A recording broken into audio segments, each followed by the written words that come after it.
আজকের আমার এই অধিবেশনের বিষয় হচ্ছে কোরআন এবং আধুনিক বিজ্ঞান, the Quran of the science.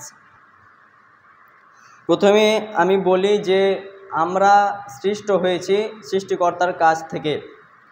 আমাদেরকে সৃষ্টি করা হয়েছে। আমরা প্রায় অবগত যে আমরা মসজিদে নামাজ পড়তে আসি, প্রায় আমরা জানি যে আমাদেরকে কেন সৃষ্টি করা হয়েছে।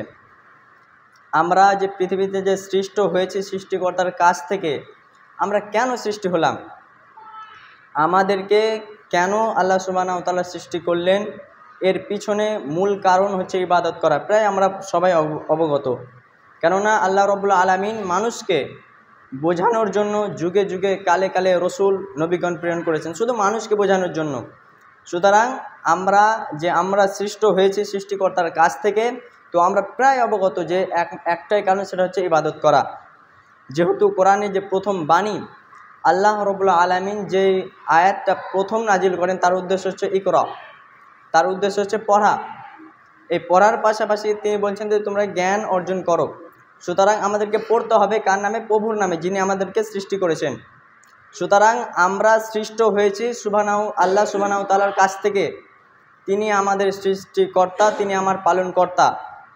সুতরাং আমরা একটাই কারণ জানি যে সৃষ্টি করার কারণ, মূল উদ্দেশ্য হচ্ছে ইবাদত করা।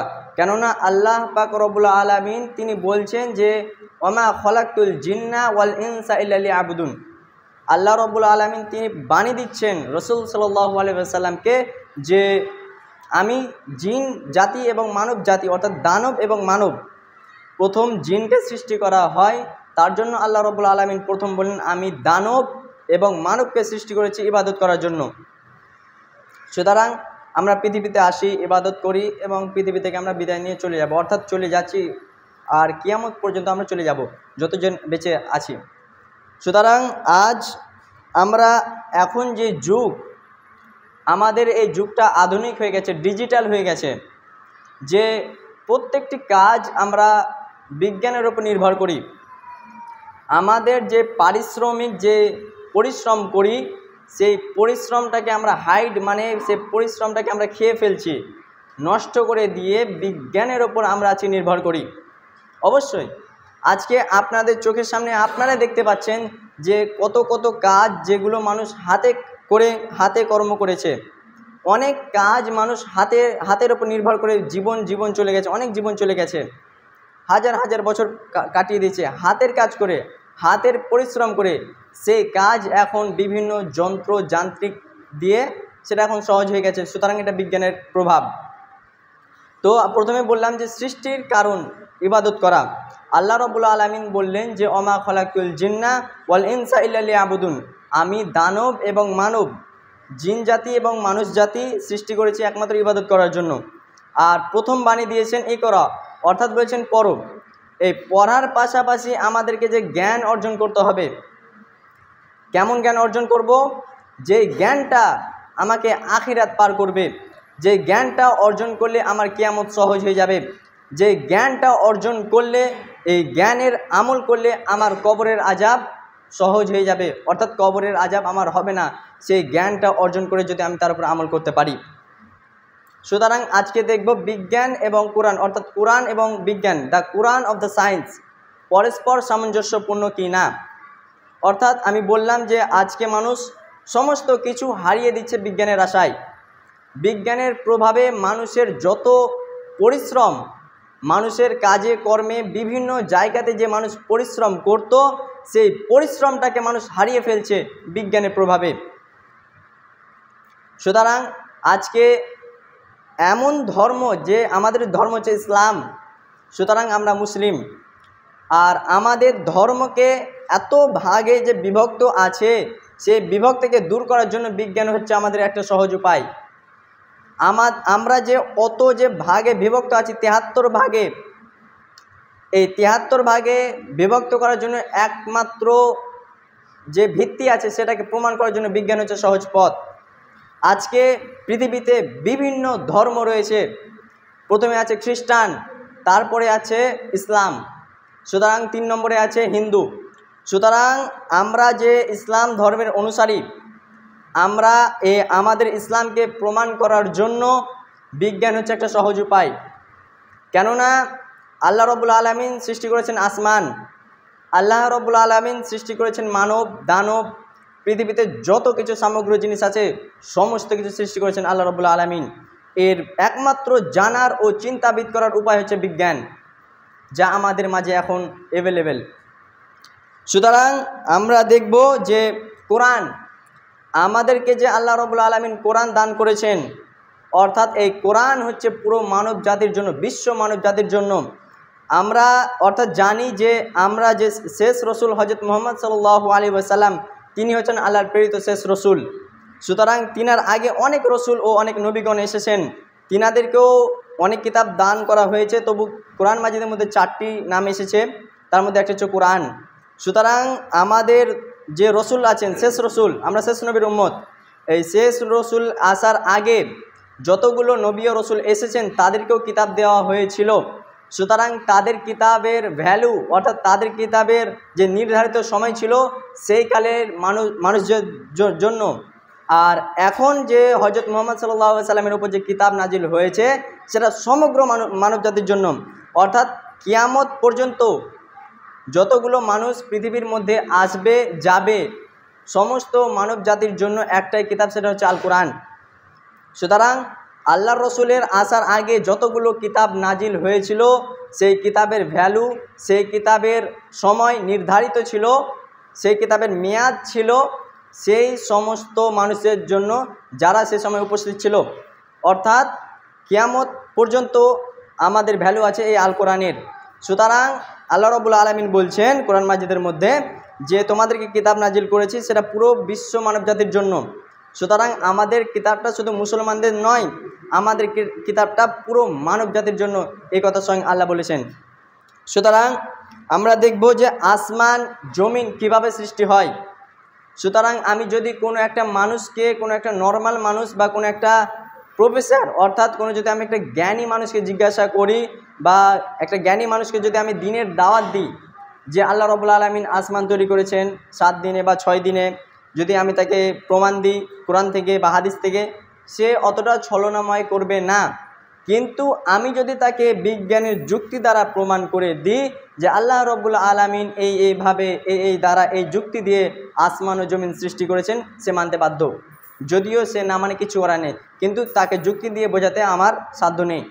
সুতরাং আজকে দেখব যে পৃথিবী কিভাবে সৃষ্টি হয়, আকাশ ভূমণ্ডল কিভাবে সৃষ্টি হয়, এই আকাশ যখন সৃষ্টি হয় তখন কেমন ছিল, তার রূপটা কেমন ছিল, পৃথিবী কিভাবে সৃষ্টি হলো, তার সাথে সাথে যে পৃথিবীতে যে দুইটি জিনিস রাতে প্রবাহিত হয়, একটি দিনে হচ্ছে সূর্য ও রাতে হচ্ছে চাঁদ, কিভাবে সৃষ্টি হলো। সুতরাং আজকে আমরা যুক্তির দ্বারা, বিজ্ঞানের দ্বারা দেখব এবং কোরআনের দ্বারা। তাই আজকে টপিক হচ্ছে the Quran of the science. সুতরাং মহাবিজ্ঞানী অ্যালবার্ট আইনস্টাইন, তিনি প্রথম যে চিন্তাবিদ করেছেন অনেক বিজ্ঞানী, তিনার প্রথম বাণী, তিনি বলছেন যে পৃথিবী কীভাবে সৃষ্টি হয়। তো তার আগে বলি যে কোরআন যে আমরা পেয়েছি, কোরআন হচ্ছে একটা নির্দেশ বলি। কোরআনের মধ্যে 6000-এর চেয়েও বেশি আয়াত আছে, যার মধ্যে 1000-এর চেয়েও বেশি আয়াত আছে বিজ্ঞানের ব্যাপারে। সুতরাং আজকে দেখব কোরআন কোনো সায়েন্সের বই না, অর্থাৎ যে কোরআনে 1000-এর চেয়েও বেশি আয়াত আছে বিজ্ঞানের ব্যাপারে, তাই বলে কোরআন হচ্ছে বিজ্ঞানের বই এমনটা না। কোরআন হচ্ছে একটা নির্দেশ বলি যা হজরত মুহাম্মদ সাল্লাল্লাহু আলাইহি ওয়াসাল্লামের উপর নাজিল হয়েছিল। সুতরাং কোরআন হচ্ছে একটা নির্দেশ বলি যা পুরো বিশ্ব মানব জাতির জন্য। সুতরাং এখন আমরা দেখব যে কিভাবে আকাশ সৃষ্টি হয়, বিজ্ঞানীদের মতে কিভাবে আকাশ জমিন ও পৃথিবী দেখতে কেমন আছে আমরা দেখব। সুতরাং অ্যালবার্ট আইনস্টাইন তিনি প্রথম ধারণা করেন, বিভিন্ন বিজ্ঞানী ধারণা করেছিলেন যে পৃথিবী এভাবে সৃষ্টি হয়। তারা ধারণা করেছিলেন যে পৃথিবী প্রথমে একটা ছিল বিগ ব্যাং থিওরি, অর্থাৎ পৃথিবী ছিল একটা বিগ ব্যাং, সেখানে একটা বিস্ফোরণ হয়, তারপর বিভিন্ন খণ্ডে খণ্ডে পরিণত হয়, গ্যালাক্সি তৈরি হয়, সেই খণ্ডে থেকে বিভিন্ন পৃথিবী, গ্রহ, নক্ষত্র, চন্দ্র, সূর্য সৃষ্টি হয়। সুতরাং এটা বিজ্ঞানের প্রভাব। বিজ্ঞান প্রমাণ করেছে প্রায় 100 বছর আগে, 150 বছর আগে, কিন্তু আল কোরআনের মধ্যে যে রচিত রয়েছে প্রায় 1400 বছর আগে। সুতরাং বিজ্ঞান প্রমাণ করছে 100 বছর আগে, 150 বছর আগে।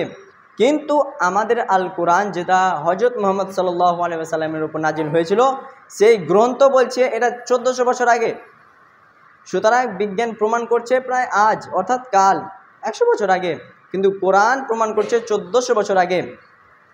সুতরাং বিজ্ঞানী প্রমাণ করলেন, অ্যালবার্ট আইনস্টাইন, তিনি প্রমাণ করেছেন যে পৃথিবী যখন তৈরি হয় তখন ছিল ধোঁয়া, বিগ ব্যাং থিওরি, সেখানে একটা বিস্ফোরণ হয়, তারপর পৃথিবী, নক্ষত্র, গ্রহ, চন্দ্র, সূর্যের সৃষ্টি হয়। আর কোরআন এই কথাটা বলেছে 1400 বছর আগে, যখন হজরত মুহাম্মদ সাল্লাল্লাহু আলাইহি ওয়াসাল্লামের উপর কোরআন নাজিল হয়। আল্লাহ বলছেন, আওলাম ইয়ারাল্লাযিনা কাফারু আন্নাস সামাওয়াতি ওয়াল আরদা কানাত রাতকান ফাফাতাকনাহুমা। অবিশ্বাসীরা কি ভাবিয়া দেখে না যে আমি পৃথিবীকে কিভাবে সৃষ্টি করেছি? তা ছিল ধোঁয়া। অর্থাৎ কোরআন যেটা বলে 1400 বছর আগে আর বিজ্ঞান যেটা 100 বছর আগে প্রমাণ করে, তা মিলে যায়। অর্থাৎ বিজ্ঞান আমাদেরকে শেখায় যে কিভাবে ঘটে, বিজ্ঞান আমাদেরকে শেখায় যে কিভাবে সেটা ঘটে, আর কোরআন আমাদেরকে শেখায় যে কেন ঘটে। ভালো করে বুঝবেন, বিজ্ঞান আমাদেরকে শেখাচ্ছে যে এই কাজটা কেন ঘটে, আর বিজ্ঞান শেখায় কিভাবে ঘটে। অর্থাৎ একটা পৃথিবী সৃষ্টি হলে কীভাবে হলো, বিজ্ঞান প্রমাণ করলেন যে পৃথিবী ছিল আগে বিগ ব্যাং থিওরি, তারপর সেখানে বিস্ফোরণ হয়, বিস্ফোরণ হওয়ার পর সেখানে বিভিন্ন গ্রহ, নক্ষত্র ও আমাদের পৃথিবীর সৃষ্টি হয়। আর কোরআন বলছে কেন ঘটে।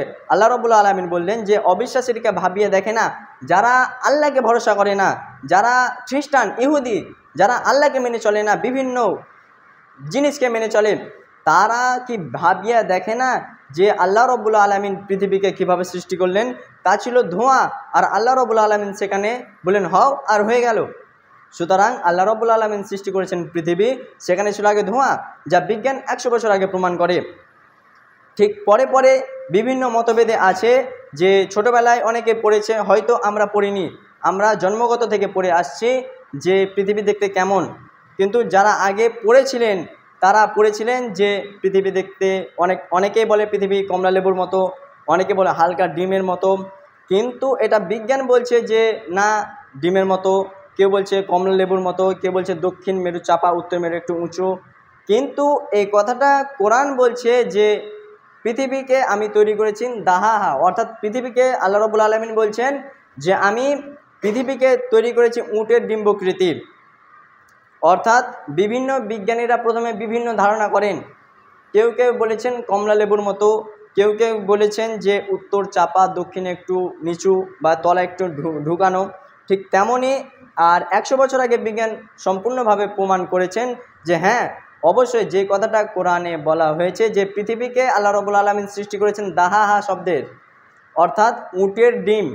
উটের ডিম যেমন দেখতে ঠিক তেমনই পৃথিবী।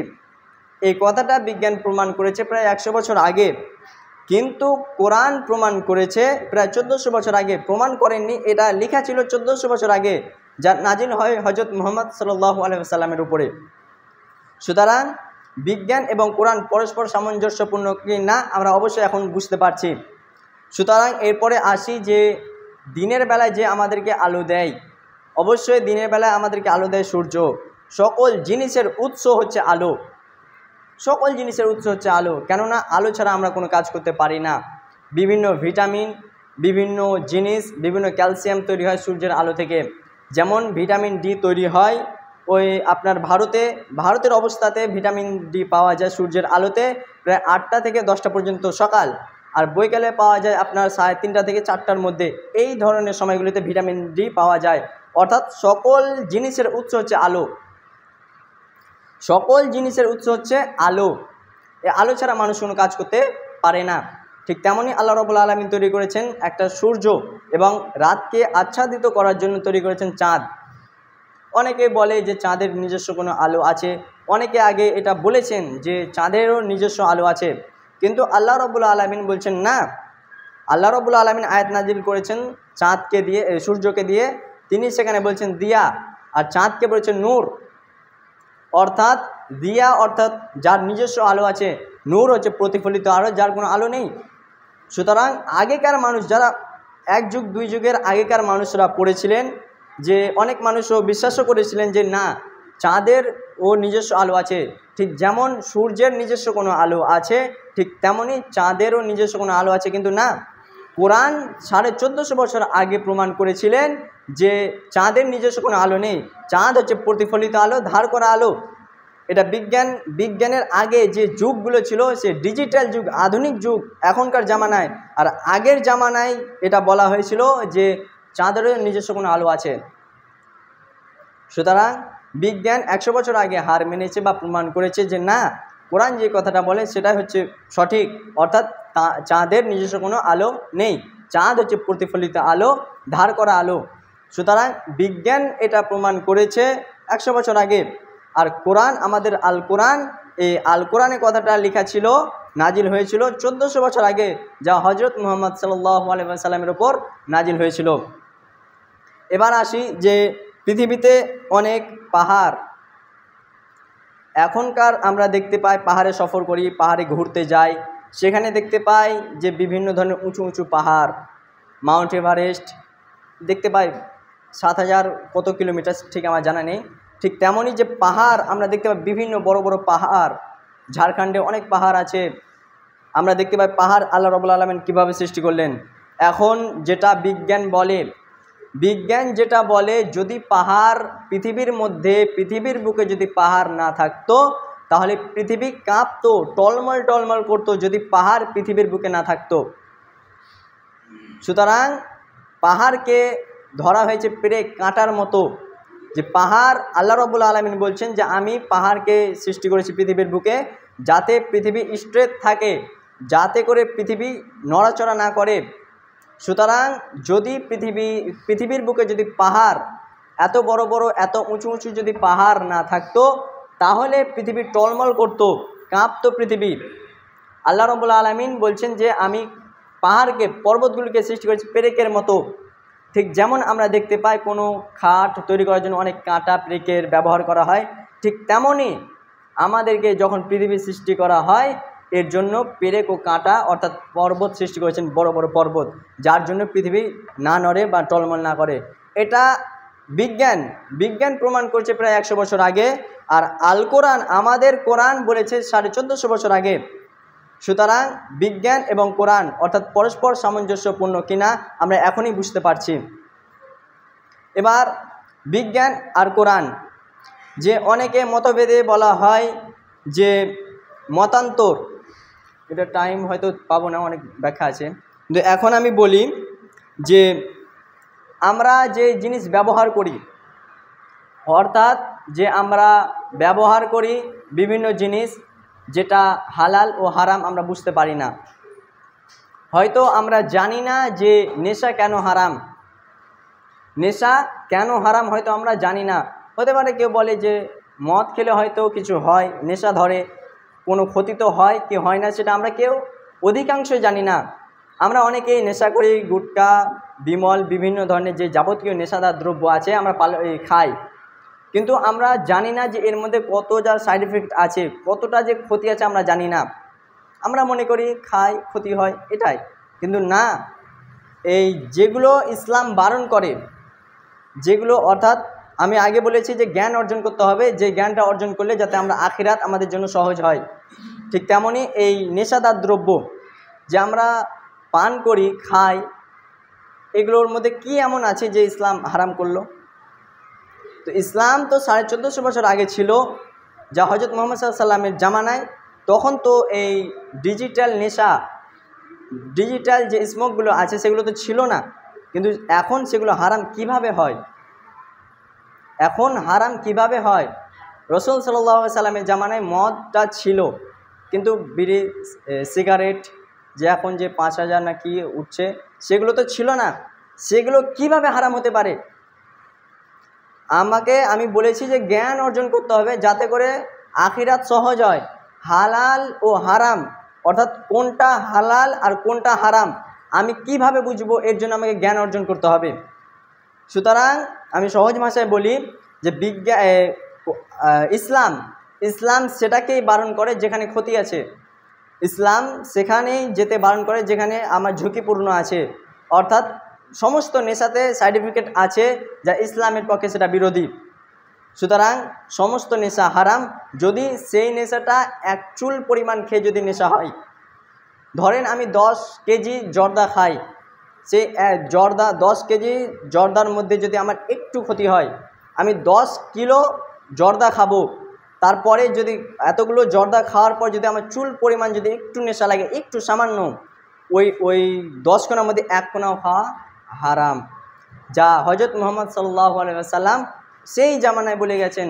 আর বিজ্ঞান এখন প্রমাণ করছে স্মোক ইজ দ্য কিল, অর্থাৎ নেশাদার দ্রব্য স্বাস্থ্যের পক্ষে ক্ষতিকর। সুতরাং আমরা প্রায় বুঝতে পারছি যে ইসলাম সেটাকে বারণ করে যেখানে ক্ষতি রয়েছে। সুতরাং আমরা দেখতে পাই আজকাল জামানায় টাইট জামা কাপড় পরা দেখতে পাই, দাঁড়িয়ে পানি পান করা ইসলাম মানা করে, বারণ করেছে। কিন্তু কেন? দাঁড়িয়ে পানি পান করলে কি ক্ষতি আছে যে ইসলাম বারণ করলো? এর মধ্যে অনেক ক্ষতি আছে যা বিজ্ঞান প্রমাণ করছে, বিজ্ঞান প্রমাণ করেছে, এখনও করছে, যে ইসলাম যেটাকে বারণ করে সেটাই সঠিক, মানা যাবে না। যেটা ইসলাম বারণ করে তার পক্ষে কোনো দিন বিজ্ঞান যায়নি, যাবেও না, আর প্রমাণও হবে না কিয়ামত পর্যন্ত। সুতরাং ইসলাম যেটা বারণ করে সেটা কল্যাণের জন্যই বারণ করে, আর যেখানে যেতে পারে সেখানেও কল্যাণ আছে। অর্থাৎ যেখানে আমরা যে বিভিন্ন গান বাজনা শোনা যেমন হারাম, এইসব কিছু ইসলাম বারণ করে। সুতরাং আজ পবিত্র দিন, আমরা ভালোভাবে জানি যে আজকে একটা পবিত্র জুমার দিন, যে আমরা ইবাদত থেকে দূরে, আল্লাহর সাথে কোনো কানেকশন নাই, যে আল্লাহকে আমরা কিভাবে চিনব এই কানেকশন আমাদের নাই। আজকে জুম্মা আছে, পড়তে যায় জুম্মা, যে গ্রামের লোক কি বলবে যে জুম্মার নামাজটা পড়ে না মুসলমান হয়ে, কি দরকার জুম্মা নামাজ পড়ে যদি আমি 5 ওয়াক্ত নামাজই না পড়ি? কি দরকার? কি লাভটা কি? ইবাদত থেকে কেন দূরে থাকবো? আমরা তো মুসলমান, আমরা ইবাদত থেকে কেন দূরে থাকবো? আমরা গাফিলতি কেন করব? আমরা পৃথিবীতে এসেছি, আমি প্রথমে আয়াতটা বলেছি যে আল্লাহ রাব্বুল আলামিন তিনি বলেছেন যে ওমা খালাকতুল জিন্না ওয়াল ইনসা ইল্লা লিয়াবুদুন। আল্লাহ রাব্বুল আলামিন দানব এবং মানবকে সৃষ্টি করেছেন ইবাদতের জন্য। আমরা কেন ইবাদত থেকে দূরে থাকব? আমরা কেন হিন্দুদের ধর্মেতে আমরা কেন উৎসব মানাবো? আমরা মুসলমান হয়ে আমরা যদি নামাজি ইবাদতই না করি তাহলে আমরা কিভাবে জান্নাত পাবো? আমরা ইবাদত করি না, আমরা ইবাদতের মাধ্যমে আল্লাহ তাআলাকে চিনতে পারি না। ইবাদত থেকে দূরে, আজকে আমরা ইবাদত থেকে দূরে, আমরা ইবাদতের মধ্যে কোনো কানেকশনই নাই। অনেকেই আছে যে মসজিদের ভেতরটা কেমন দেখেনি, কবরে চলে গেছে, অনেকেই আছে। আমরা কেন ইবাদত থেকে দূরে থাকব? কি কারণে আমরা ইবাদত থেকে দূরে থাকব? পৃথিবীর মধ্যে যতগুলো কাজ আছে, পৃথিবীর মধ্যে যত হাজার হাজার আপনার কাজ থাকুক না কেন, সব থেকে ইম্পর্টেন্ট, সব থেকে জরুরি কাজ হচ্ছে ইবাদত। আল্লাহর সঙ্গে কথা বলা, অর্থাৎ আল্লাহর কাজ যেটা হচ্ছে ইবাদত। ইসলামে যে 5টি খুঁটি তার মধ্যে একটা হচ্ছে ইবাদত করা, নামাজ পড়া। এই নামাজ পড়ার মধ্যে, এই নামাজ পড়ার সঙ্গে কোনো কাজকে আপনি যুক্ত করতে পারেন না। নামাজকে বসিয়ে কোনো কাজকে আপনি উঠিয়ে আপনি যেতে পারেন না। অর্থাৎ বলছেন যে এই কাজটা আমার জরুরি। আপনার ইবাদতের থেকে আপনার কোনো কাজ জরুরি হতে পারে না। আপনার ইবাদত ছাড়া, অর্থাৎ ইবাদতের যে কাজ, আমাদের নামাজ পড়া একটা কাজ, এই নামাজের মতো কাজ কোনো দিন আপনার যে বয়সটা আপনি পেয়েছেন সেই বয়সের মধ্যে কোনো কাজ জরুরি হতে পারে না ইবাদত ছাড়া। আপনি ইবাদত করেন না আর আপনি জান্নাতের আশা কীভাবে করতে পারেন? যেহেতু আমাদেরকে সৃষ্টি করা হয়েছে ইবাদত করার জন্য, আর তার সাথে বলা হয়েছে যে কোনো কিছুকে শরিক না করা। সুতরাং আমরা প্রায় বুঝতে পারছি, আমরা প্রায় অবগত যে আমাদেরকে সৃষ্টি করার একমাত্র কারণ হচ্ছে ইবাদত করা, একমাত্র কারণ হচ্ছে ইবাদত করা। ইবাদত না করে আপনি জান্নাতের আশা কিভাবে করতে পারেন? ইবাদত না করে, নামাজ না পড়ে আপনি কিভাবে জান্নাতের আশা করতে পারেন? কিভাবে? আপনার সন্তানদেরকে আপনি ইলম জ্ঞান দান করেন না। আপনার সন্তান আজকে 22 বছর 18 বছর প্লাস, তাকে আপনি মিডিয়ামে ভর্তি করেছেন, পড়তে পারো নি। ইসলাম বলেছে তোমরা জ্ঞান অর্জন করো যেখানে তোমার কল্যাণ আছে। অর্থাৎ আল্লাহ রাব্বুল আলামিন যখন বললেন যে ইকরা পড়ো, আর রাসূল সাল্লাল্লাহু আলাইহি ওয়াসাল্লাম বলেছেন যে সমগ্র নরনারীর উপর জ্ঞান অর্জন করা ফরজ। তলাবুল ইলমি ফারদাতুন আলা কুল্লি মুসলিমিন। অর্থাৎ পৃথিবীর মধ্যে যত নর নারী আছে সমস্ত নর নারীর ওপর ইবাদত জ্ঞান অর্জন করা ফরজ।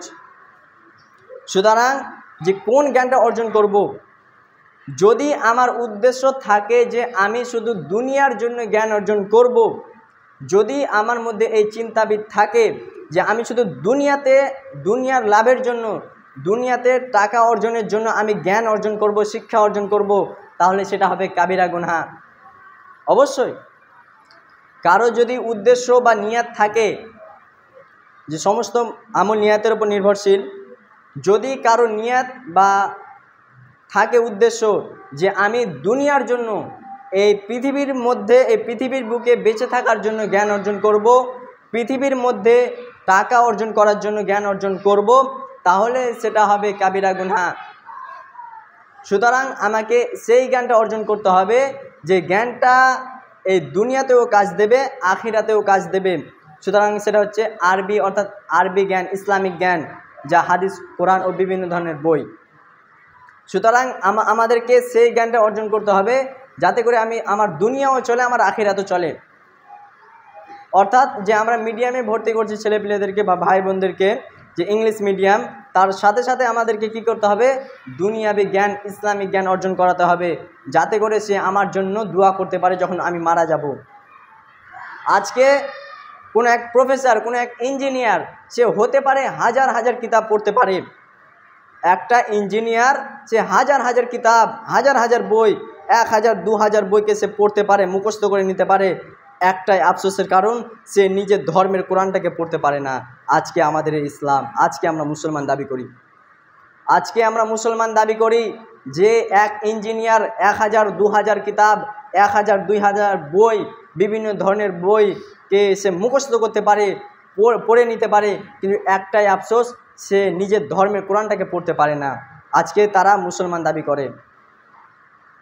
আজ একটা ইঞ্জিনিয়ার, যত বড় সে ইঞ্জিনিয়ার হোক না কেন, সে অবশ্যই ইমামের পিছনে দাঁড়াবে, কারণ ইমামের মধ্যে যে জ্ঞানটা আছে সেই জ্ঞানটা সে অর্জন করেনি।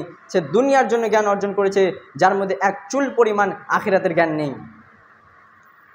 একটা ছেলের বাবা যখন মারা যায়, একটা সন্তানের পিতা যখন মারা যায়, তখন সেই সন্তানের উপায় হবে, সেই সন্তানের আদেশ হবে, সেই সন্তানের কর্ম বা কাজ হবে তার বাপের জানাজা পড়ানো। কিন্তু সে কি পড়বে? সে সূরা ফাতিহা জানে না, সে কি জানাজা পড়াবে? সমাজে এমন ছেলে পাওয়া যায়, এমন সন্তান পাওয়া যায় যে সে নিজের বাপের জানাজা পড়তে পারে না। জানাজা পড়াতে হবে না, তুমি তোমার বাপের জন্য জানাজা পড়ো। তোমাকে বলা হয়নি যে তুমি তোমার বাপের জন্য ইমামতি করো জানাজায়। তোমাকে একথা বলা হয়নি যে তোমার বাপ বা তোমার বংশধরের মধ্যে কেউ একজন মারা গেছে, তুমি ইমামতি করো। তোমাকে একথা বলা হয়নি, তোমাকে জাস্ট বলা হয়েছে যে তুমি জানাজাটা পড়ে এসো। অর্থাৎ জানাজায় দাঁড়িয়ে গেছে, সে বুঝতে পারে না যে আমি পায়ে জুতোটা খুলবো কি খুলবো না। প্রথম থেকে আসি, সে জানে না কিভাবে উজু করতে হয়। নিজেকে ইসলামে দাবি করি, নিজেকে বলি আমি মুসলমান, সে জানে না, আমি জানি না যে কিভাবে উজু করতে হয়। ইসলাম কিভাবে আমাদেরকে শিখিয়েছে যে এভাবে উজু করতে হয়, আমরা সেই জ্ঞানটা আমরা অর্জন করাইনি সন্তানদেরকে। সুতরাং আমরা কিয়ামতের দিন কীভাবে পার হবো, এইরকম কাঠগড়ে আপনাকে দাঁড়াতে হবে। অবশ্যই আপনাকে জবাবদিহি হতে হবে। আপনি আপনার সন্তানদেরকে টাকার মেশিন তৈরি করেছেন। অবশ্যই আমরা আজকে সন্তানদেরকে, ভাই বোনদেরকে কাগজে, অর্থাৎ টাকার মেশিন তৈরি করেছি। সন্তান তৈরি করব, সন্তান নেব, আর তাদেরকে ছেড়ে দেবো ইনকামের পথে, আর তার ইনকাম খাবো বসে বসে, বেহায়া কোথাকার।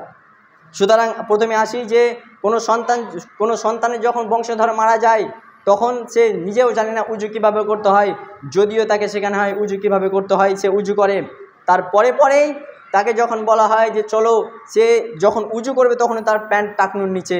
সে জানে না যে টাকনুর নিচে প্যান্ট থাকলে কী ক্ষতি হতে পারে। সে জানে না টাকনুর নিচে প্যান্ট রাখলে আল্লাহ তাআলা কিয়ামতের দিন তার দিকে দৃষ্টি দেবেন না। সে জানে না, সে এই কথাটা ভুলে গেছে, তার মধ্যে জ্ঞানটা নেই। যদিও সে কোনো ওয়াজে শুনে থাকে, ওয়াজ তো সে শুনেই না, যদিও শুনে থাকে তার মধ্যে এই জ্ঞানটা থাকবে না।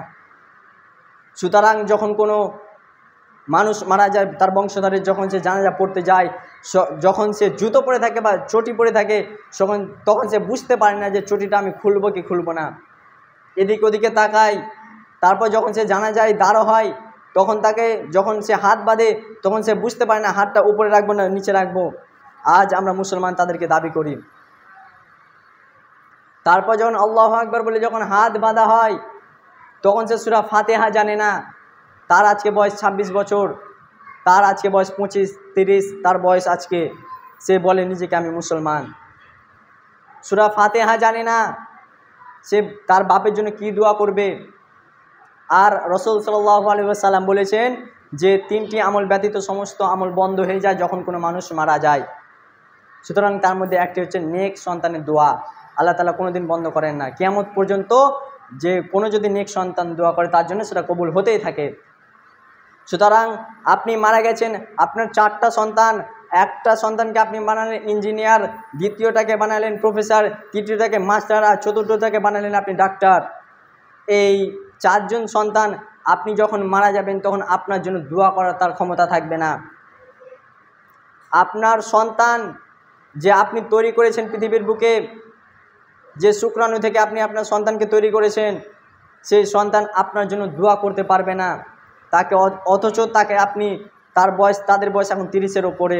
সুতরাং আপনি মারা গেছেন, আপনার জন্য যে তারা দোয়া করবে রব্বির হামহুমা কামা রব্বায়ানি সাগীরা, এই ছোট্ট দোয়াতেই আপনার সন্তান আজ বলতে পারে না, আর তারা আছে বলে আমি মুসলমান। কি লাভ? এই পৃথিবীতে কি পাই আমরা? পৃথিবী হচ্ছে একটা ধোকার জায়গা, তুচ্ছ সামান্য জায়গা। আর আজকে আমরা দুনিয়াতে অহংকার দেখাই, আজকে আমরা সন্তানদেরকে জ্ঞান অর্জন না করে আছে টাকার মেশিন তৈরি করে দিয়েছি। আমাদের ভাই বোনদের বা আমাদের সন্তানদের যখন বয়স হয় 17+, তখন আমরা তাদেরকে ইনকামের পথে লাগিয়ে দিই, তাদেরকে আমরা বিভিন্ন কাজ কর্মেতে লাগিয়ে দিই, তাদেরকে আমরা বিভিন্ন জ্ঞান অর্জন করাই, কিন্তু আফসোসের বিষয় সেখানে কোনো ইসলামের জ্ঞান থাকে না। কেন থাকে না? আপনি মুসলমান, আপনার সন্তান মুসলমান, আপনি আপনার সন্তানকে এমনভাবে তৈরি করুন যাতে করে সে আপনার জন্য দোয়া করতে পারে। আর আপনার সন্তানকে এমনভাবে আপনি সৃষ্টি করেছেন যে আপনার জন্য ছোট্ট দোয়াটি রব্বির হামহুমা কামা রব্বায়ানি সাগীরা, এই ছোট্ট দোয়াটি করতে পারে না। আমরা আজকে অবশ্যই অনেক কিছু শিখলাম। আমরা আজকে জানলাম যে সন্তানদেরকে যদি জ্ঞান অর্জন করাতেই হয় তাহলে ইসলামিক জ্ঞান, তার পাশাপাশি আধুনিক জ্ঞান অর্থাৎ যে ইংলিশ, জিওগ্রাফি, এই জ্ঞানগুলো আছে সেগুলো জ্ঞান অর্জন করা। কারণ আমি প্রথমেই বলেছি যে আধুনিক জ্ঞান অর্থাৎ যে আধুনিক জ্ঞান, বিজ্ঞানের যেগুলো ধারণা, বিজ্ঞান যেটা আমাদেরকে যুক্তিবাদ শেখায়, বিজ্ঞানের দ্বারাতে যেভাবে আমরা বুঝতে পারি যে আসমান কীভাবে সৃষ্টি হয়, বিজ্ঞানের আশাতে, বিজ্ঞানের দোয়াতে, বিজ্ঞান যেটা আবিষ্কার করেছে, যে যুক্তি দিয়েছে, সে যুক্তি অনুযায়ী আমরা বুঝতে পারি যে কীভাবে পৃথিবী বা আসমান তৈরি হয়। সুতরাং আমাদেরকে এই ইসলামিক জ্ঞান, যেটা আখিরাতের জ্ঞান রয়েছে, যে জ্ঞানটা অর্জন করলে আমার দুনিয়াও চলবে, আখিরাতেও চলবে, সেই জ্ঞানটা সন্তানদেরকে আমরা অর্জন করাবো। তো আমরা প্রায় অবগত, প্রায় বুঝতে পারলাম যে সন্তানদেরকে খাস করে, যেহেতু আপনি পিতা, যদি আপনি আপনার সন্তানদেরকে যদি টাকার মেশিন এখন থেকে তৈরি করেন, আপনার সন্তানদের বয়স প্রায় 17, 18, 19, 20, 22 এভাবে, তো তাদেরকে আপনি টাকার মেশিন বানাচ্ছেন, তাদেরকে ইনকামের পথে ছেড়ে দিচ্ছেন। কেন এসব? কেন হবে এসব? যেহেতু আপনি মুসলমান, আপনার সন্তানও মুসলমান হবে, আপনার জন্য সে দোয়া করবে, সে তাদের বংশধরের জন্য দোয়া করবে, তা না করে আপনি তাকে ইনকামের পথে পাঠিয়ে দিয়েছেন, তাকে আপনি ইনকামের মেশিন ভাবেন। তো আমরা বুঝতে পারলাম যে পৃথিবীতে আসার একমাত্র কারণ হচ্ছে ইবাদত করা। ইবাদত ছাড়া ভাই কিছু নেই, পৃথিবীর মধ্যে ইবাদত ছাড়া কিছুই নেই। কিয়ামতের দিন যখন আপনার হিসাব নিকাশ করা হবে, সর্বপ্রথম হবে নামাজের ব্যাপারে, ইবাদতের ব্যাপারে। শুধু ইবাদত করা নয়, ইবাদতের পাশাপাশি আমরা জ্ঞান অর্জনটাও হচ্ছে একটা ইবাদত, যার কারণে আমরা আল্লাহকে চিনতে পারব। সুতরাং আমরা বুঝতে পারলাম যে কিভাবে আমাদেরকে পৃথিবীর মধ্যে জীবন নির্বাহ করতে হবে। আমাদের এই জীবন যেটা পেয়েছি 40 বছর, এখন মিনিমাম 50 একটা প্লাস, এই 50 বছর আমরা যে কাটাবো, কিভাবে কাটাবো? ইবাদতের মাধ্যমে। আপনি নামাজ পড়েন, যা করছেন আপনাকে নামাজ পড়তে হবে। আমি বললাম যে নামাজের মতো জরুরি কাজ পৃথিবীর বুকে আর নেই। সুতরাং আপনি নামাজকে সময় দিন, তারপর আপনি কাজ করেন, কিন্তু আমাদেরকে নামাজ আদায় করতে হবে, কারণ কিয়ামতের দিন সর্বপ্রথম যে হিসাব নেওয়া হবে সেটা হচ্ছে নামাজের ব্যাপারে। সুতরাং পরিশেষে আল্লাহ রাব্বুল আলামিনের কাছে দোয়া করি হে আল্লাহ পাক রব্বুল আলামিন, তুমি আমাদেরকে ইবাদতের মাধ্যমে বিভিন্ন জ্ঞান অর্জন করার তৌফিক দান করো, আমিন।